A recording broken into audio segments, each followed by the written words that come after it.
Welcome to another episode of Coffee with Closers. Today I have Meg Mut back with Century 21. Northeast, yeah. Yes, so she's going to tell us about a very important topic, and it's something that a lot of you might be struggling with, and that's how to be a top producing agent and be a full-time mom at the same time and balance both. So let's dive right into the video.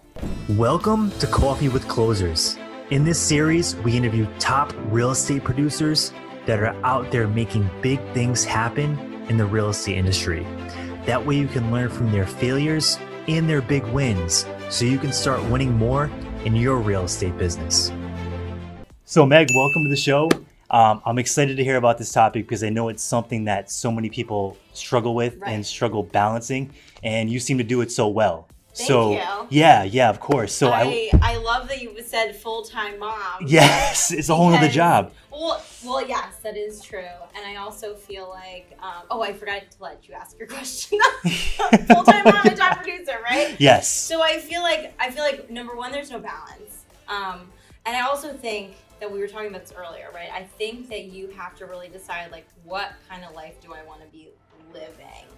Yes. What kind of mom do I want to be? What kind of businesswoman do I want to be? Entrepreneur do I want to be? And so I think the things that I would say about being a mom is that, like, number one, there's no balance. And for me, I really like, work and life kind of happen at the same time. But I get to take, like, I don't have to ask my own boss, so I can do whatever I want. I told my daughter the other day, who comes to real estate school with me. We call it real estate school. She's 4. That's awesome. We learn numbers through the lockbox codes, with lockbox codes. She opens the keys, turns off the lights. I'm thinking of paying her every single time, she goes and putting something in her bank account. That's so cool. She could have it, she could just show that she's income. That is awesome. She was 4. That is awesome. That's great. But the other day, I was like, all right, and look at the roof, this is what a good roof looks like. This is what a roof that has all the moss and the green. Oh, yeah. And at the end of it, you might need a new roof, So we go through, I try to, when I know that I can have, if I have another female that's also going to bring her kids, it's an easier opportunity to then the kids are playing together, actually. That's it makes awesome. it easier. So I think you have to really think about what it is you want to do, what's really important to you, and what's important to me and my family is, is that time. And I was telling you this earlier, I think, my kids they're 1 and 4, so we're destitute in diapers, legitimately. How's it being a mom right now? Sleep. It's an issue. Yup, I can imagine. That's a lot. Yeah, it's whether it's the diapers or someone peeing in their bed or wanting milk in the middle of the night or just anything. My daughter was like, "Where's my ring?" And I was like, "It's 2 a.m, dude." Oh, jeez. So they keep you up all night. So So then you have to, and then you got to go to work, and be your best self. Yes. But I think what it was that I was saying. Oh, learning how to delegate is very important. That's big. That's big. Things that take a lot of time, like cleaning your house, I'm not going to do that. So you hire somebody to clean your house. Smart. You hire somebody to come do your laundry. You can hire even somebody to come in and do a couple nights a week where they're cooking, or have somebody do your grocery shopping, or have somebody do your returns. Because if any woman is like me, they got $400 worth of things that they have to return. That's right. Yeah. Bag. And if I just paid a college kid, $15-20 an hour to go return my stuff, then I'm saving more money in the long run. That's smart. Yes, that's so true. What does it go back to? The time value of money. Right. So your time is better spent doing real estate, doing your skill, and then let somebody else do that stuff. Yeah, but the thing is everybody ends up winning in the situation. Yes. So I'm happier. Everyone's happier, and they're making money. Yeah. So. And then you're giving people jobs. Right. That's phenomenal. But I also think delegation, I feel is really hard. So delegation in your life, personal life, and then delegation in your work life. So that means, hiring a transaction coordinator. Yes. That means hiring showing agents. And I think a lot of agents don't really realize that hiring a transaction coordinator, it's one transaction and it's a little bit of help.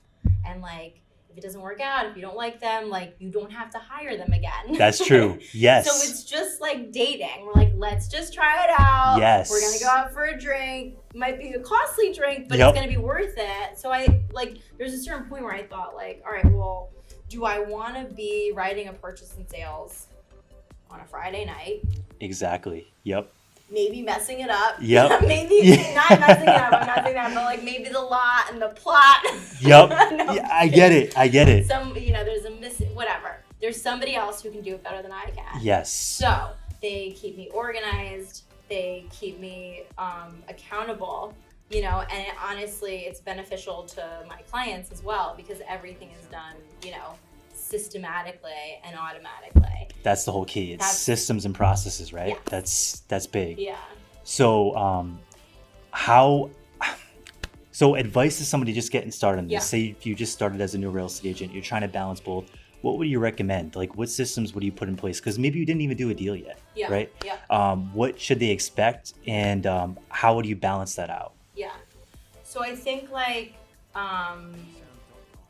you're doing this for your kids, right? So you gotta like work your ass off. I don't know if we can curse. I But love you that. have to work like really, really, really hard, and you have to be committed to what it is you're doing. I really hate when agents are like, oh, I've been in the business for 6 months. It's like, well, what have you been doing? Because you haven't been doing real estate at all. And Yes. doing real estate is like interviewing loan officers, like learning the things and being out there. And literally like everybody around you should know that you're a realtor. Yes, and post about it And on every social single media. way, And exactly. yeah, you need to be, when people think your name, or That's when they the think your name first needs to be thing. real estate. Yeah. You need to That's come the up. first thing that you're thinking of, and it doesn't matter where you are.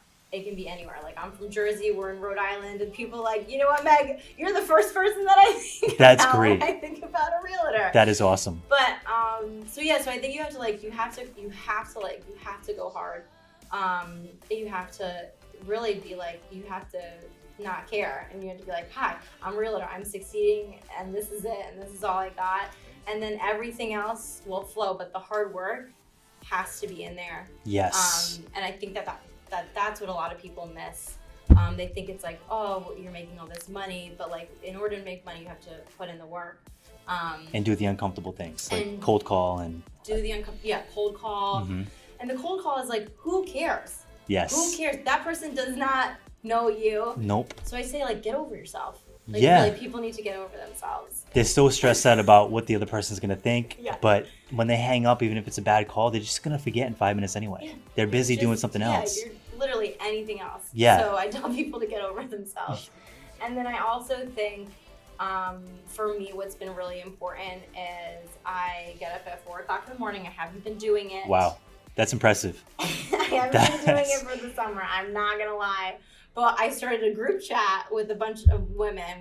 We have the Millionaires Club, and we have a bunch of women who wake up at 4:30 in the morning. It's like Wow. a wake up text. Yeah. But not everyone's been getting up. But it's okay. And I'm like, I would just want to get back into it. So it's always like a nice reminder to do it like as a group and have that accountability, even if it's something as silly as like a group text from like a bunch of people. A bunch of women all over the place. That's awesome. So I get up at 4. So it holds getting you up at accountable 4. though, right? Yeah, So and it triggers you. Like so again, what I think is like, you are your own individual.